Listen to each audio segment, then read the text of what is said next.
Welcome. Let's sit together for a few minutes and remember this. Remember what silence feels like. Today, I'm going to read to you from my book, The Language Before Words. There was a night in the Israeli desert when I was 16 years old, and the silence was so complete that I could hear my own heart beating. Not feel it, hear it. The sound of it, steady, timeless, entirely my own, and entirely not my own, moved through the dark like something alive. And then gradually, so gradually that I couldn't have told you the exact moment it happened, I realized that what I was hearing wasn't just my heart. It was something larger, something beneath and around and through my heart. And that heartbeat was one voice within. I was hearing Earth. Not metaphorically, not poetically. With my actual ears, in actual silence, lying in an actual sleeping bag in the Negev desert with the entire sky above me and nothing.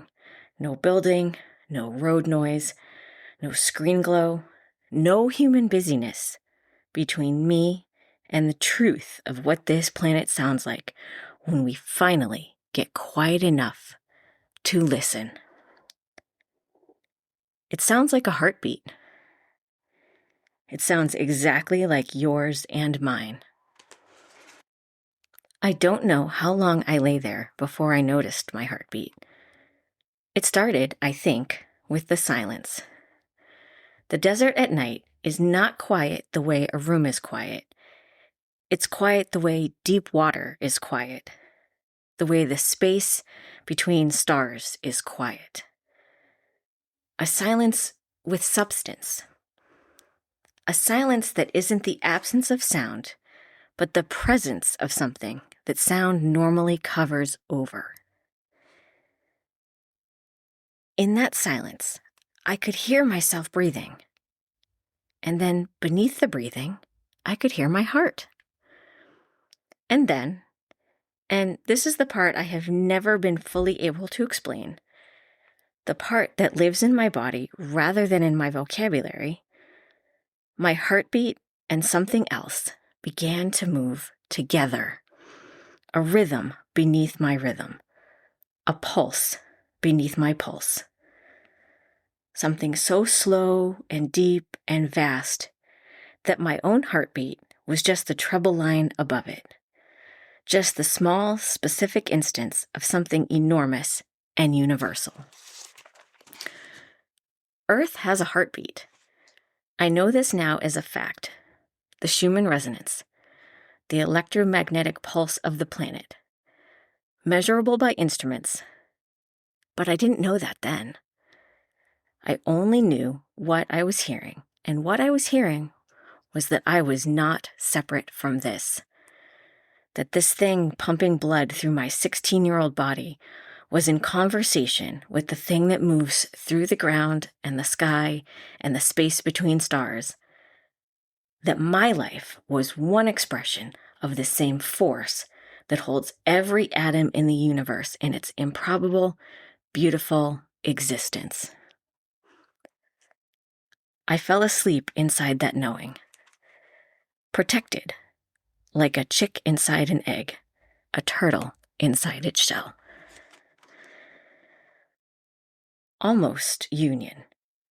As close as we can get, perhaps, while still in human form, still rooted in the body, still earthbound, still hearing with actual ears and feeling with actual skin.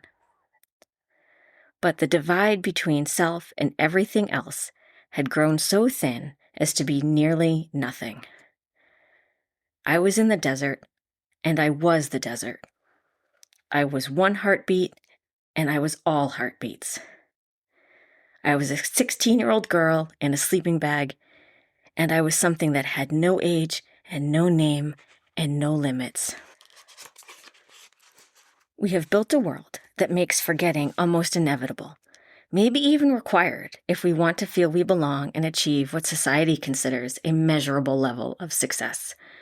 And I want to be careful here, because the world we have built has given us extraordinary things: medicine, connection across distances, the ability to learn and share and create in ways that would have seemed miraculous to every generation before ours. I'm not making an argument for abandoning modern life. I'm making an argument for understanding what it costs and finding a balance. The desert sky I lay under that night required two things: darkness and silence. Real darkness, the kind where your eyes never fully adjust because there is nothing to adjust to, where the stars are not decoration but fact. And real silence, the kind where the absence of human noise is so complete that you can hear the planet itself. Both of those things are now, for most people on Earth, essentially inaccessible. 80% of the world's population lives under light-polluted skies. In North America and Europe, 90% of people can no longer experience a truly dark night sky.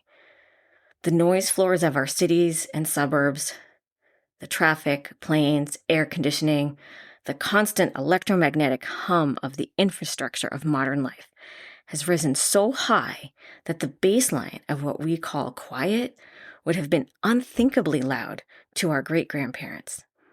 And to me too, and maybe you.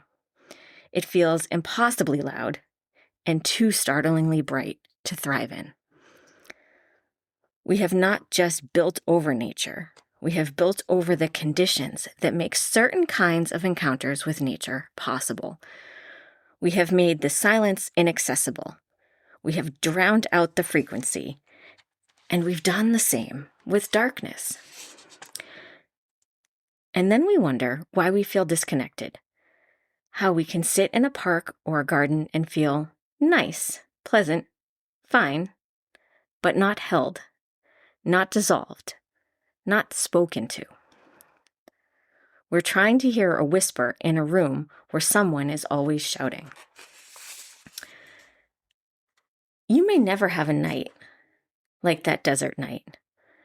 The conditions that made it possible, the true darkness, the deep silence, the particular quality of attention that comes from weeks of hiking and sleeping close to the ground, are not easily replicated on a random evening after work.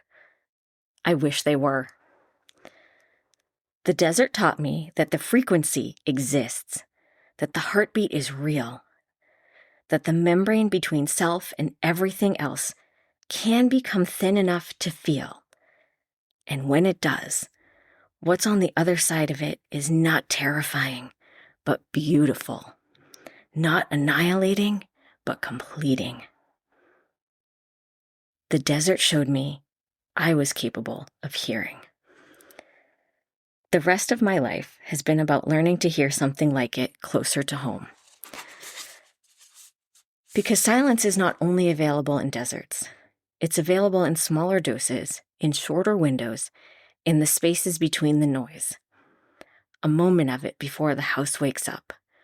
A stretch of it on a trail early enough that the other walkers haven't arrived. The quiet inside a grove of old trees where the canopy absorbs sound and the light comes down differently. And something in your nervous system, something timeless and animal and very wise, begins to settle. The frequency is still there. Under the noise, under the light, under the relentless busyness of a world that has forgotten it needs to be quiet sometimes. Nature is still speaking. She has never stopped. We have to get quiet enough, even a little quiet, even briefly, to hear her. If you'd like to continue reading stories like that and walking down this path of noticing, you'll find links to this book, The Language Before Words.